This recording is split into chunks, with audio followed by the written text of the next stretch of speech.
Hi everyone, welcome for this explanation.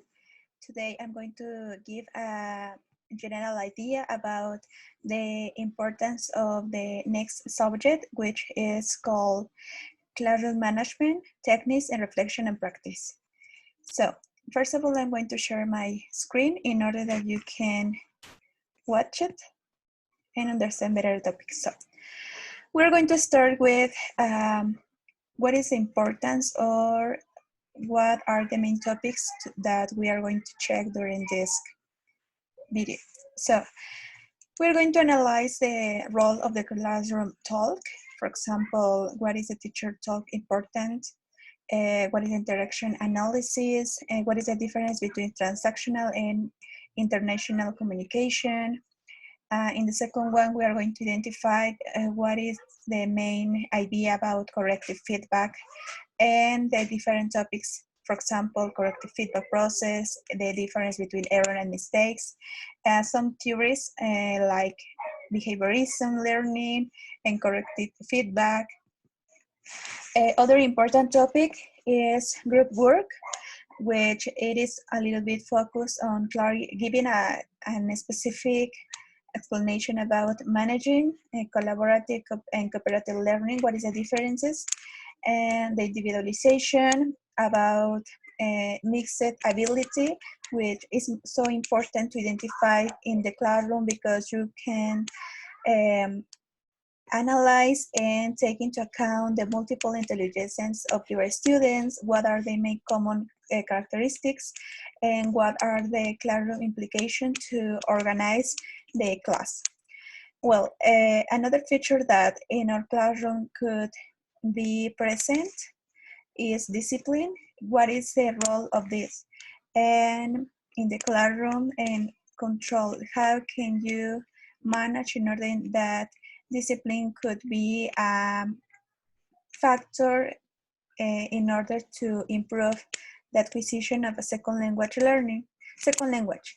The use of the first language in the classroom. What is the role? What is its importance? And what is the correct way to use it in balance in order that it could be as an extra resource instead of something that could avoid the acquisition of a second language. And we're going to check the concept of code switching. And finally, what is the teaching thinking? What are the teaching beliefs, the learning beliefs, etc. So we are going to continue with the explanation. Well, related with the first topic, in this subject, we analyzes, first of all, with a forum in order that we can answer three important questions, which identify the more important ideas. For example, what are the differences between transactional communication and interactional communication? In the first one, you're going to identify that as a teacher, is explaining with grammar point or and giving a concept of a word. For example, in interactional communication, you are going to identify that the communication is a little bit more real. It is more focused on have a communication that help to the learner to be normal and apply the language learning in a real way. And you're going to watch what is example of this activity. Well, in the second one, we have done what is the role of classroom interaction in the learning, individual activities, individual mind, what is the process of communication with the teacher, with the students, what is individually and in a collaborative work.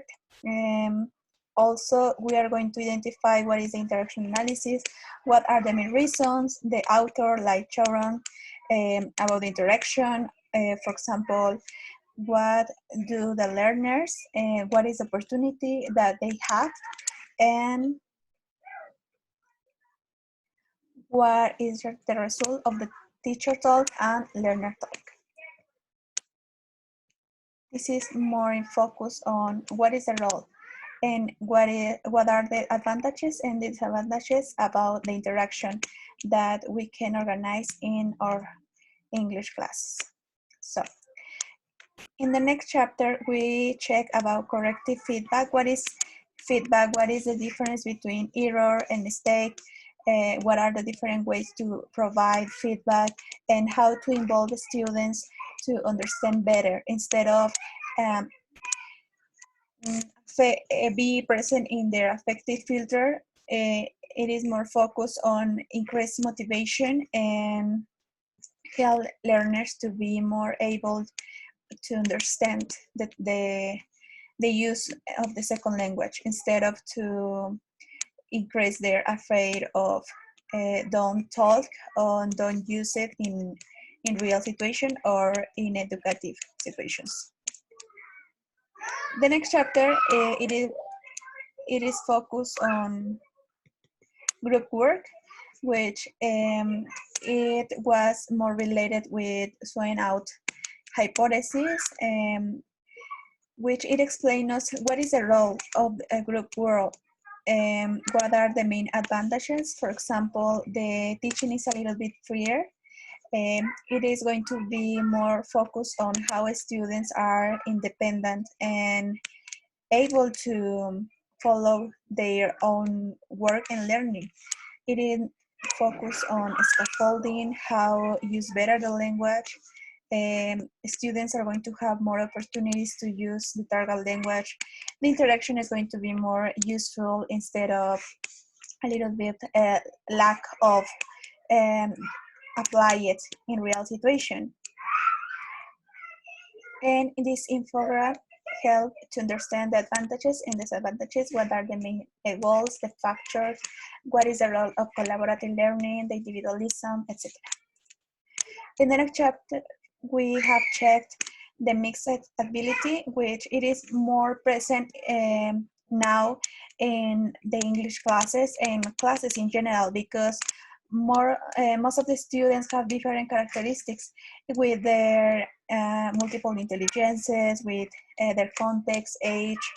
So it is important as a teacher consider and take into account in a diagnosis in order that we can have a general idea about how it's going to be more useful for learners to understand the classes instead of to be more frustrated about how to be involved with it. And there are some ideas about how to involve the students to the English classes, like brainstorm, recall and share, doing their own thing, etc. And this strategy was applied with a forum instead of to link all the previous topic with our real situations in our teaching and with our classmates. So we continue with the next chapter. It was focused on discipline. It was an incredible chapter because you as a teacher has a better idea about how can I consider and take into account in order to provide my students a better environment related with learning. We check that there are some methodologies, there are some control, what is the teacher control, what are the external reformer, external reward, punishment. In other words, how discipline could be a resource could help to learners be confident instead of to decrease their motivation about the acquisition of a second language. And in the chapter 6, the use of the first language in the classroom was awesome. Why? Because most of the time as a teacher consider that the use of the first language could be a disadvantage instead of to be an advantage for students to link the new language with their mother tongue. So there are many authors who support this and some theories that say that the first language could be an advantage, but it is important to have a balance according to how to use it, when to use it, and who are the people able to have the differences between when use the first language and the second language. me as a teacher try to use the first language with specific activities like explanations, like giving examples, in case students, because it helps to them to increase their interest in their motivation with the topic, and students little started to be more motivated and engaged with the class, and have the differences between when can I use the first language and when it is important to use the second language. And we're going to identify what is the teacher thinking in the 7th chapter. We're going to take into account that teacher thinking is considered like a private domain with internal thought and decision-making process. Well, Donald Freeman considered two concepts, teaching as doing, but it is a little bit more related with teacher cognition.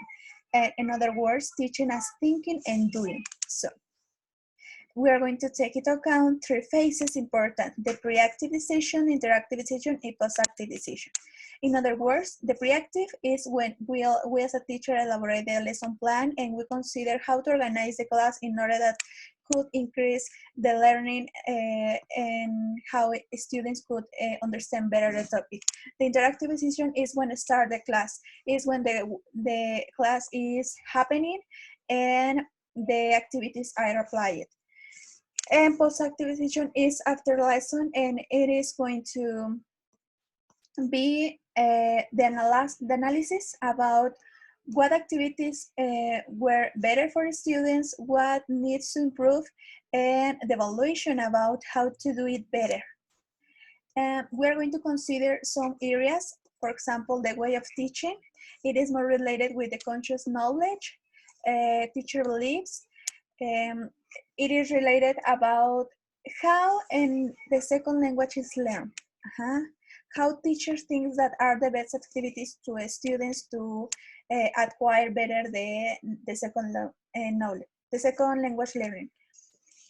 Beliefs about learners. Megan points out the 7 metaphors about resistors, receptacles, raw materials, client, partners, individual explorers, democratic explorers, etc. And finally, the affective debate. There are some areas important to take into account and have a deep context about it. And it was the last of this subject. Is a little bit interesting summary in order that we can share the incredible subject, because you can understand better what are the main factors which are involved in the classroom, and how as a teacher could consider to improve your English classes. And that's all. Thank you so much, and see you later.